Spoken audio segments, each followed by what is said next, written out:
1557 Sebastian ജനിച്ചു. കുലീനമായ ഒരു ധനിക കുടുംബത്തിലായിരുന്നു പിറവി. മാതാപിതാക്കൾ സംസ്കാര സമ്പന്നർ. ബാല്യം മുതലേ യേശുവചനങ്ങളിൽ വിശ്വസിച്ചിരുന്ന സെബാസ്റ്റ്യൻ ലൗകിക ജീവിതം വേണ്ടെന്ന് വെച്ചു. കർമ്മനിരതനാകാൻ വേണ്ടി പട്ടാളത്തിൽ ചേർന്നു. ക്രിസ്ത്യാനികളുടെ വംശനാശം ആഗ്രഹിച്ചിരുന്ന ചക്രവർത്തി ഡയോക്ലീഷ്യനായിരുന്നു അന്നത്തെ റോമയുടെ ഭരണാധികാരി.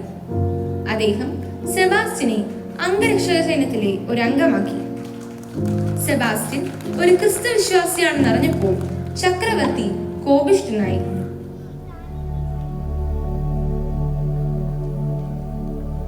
സെബാസ്റ്റ്യൻ, ഞാൻ എന്താണ് കേൾക്കുന്നത്? നീ ഒരു ക്രിസ്തു വിശ്വാസിയാണെന്നോ?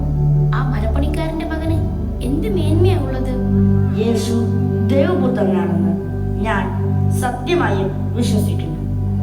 ക്രിസ്തുവിന്റെ സുവിശേഷം ഞാൻ പ്രചരിപ്പിക്കും. അതിൽ നിന്ന് ഒരാൾക്കും എന്നെ പിന്തിരിപ്പിക്കുവാൻ സാധിക്കുകയില്ല. നിന്റെ വിശ്വാസം ഉപേക്ഷിക്കണം, അല്ലെങ്കിൽ ജീവൻ വെടിയാൻ തയ്യാറായിക്കോ. യേശുവിന് വേണ്ടി മരിക്കാനും ഞാൻ തയ്യാറാണ്. എനിക്കതിൽ അഭിമാനമേ ഉള്ളൂ. ലോകത്തിൽ പാപം പെരുകിയപ്പോൾ ദൈവം മനുഷ്യനെ അവതരിച്ചു.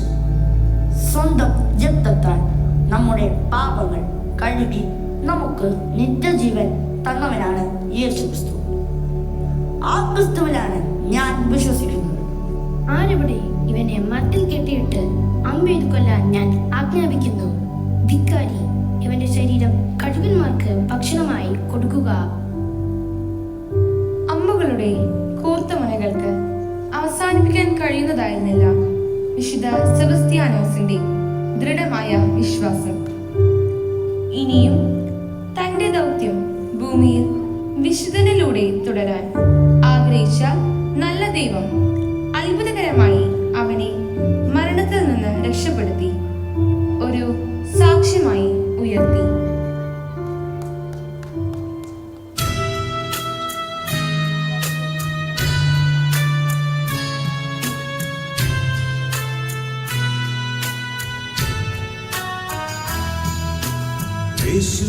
വിശുദ്ധനായ സെബസ്ത്യാനോസേ,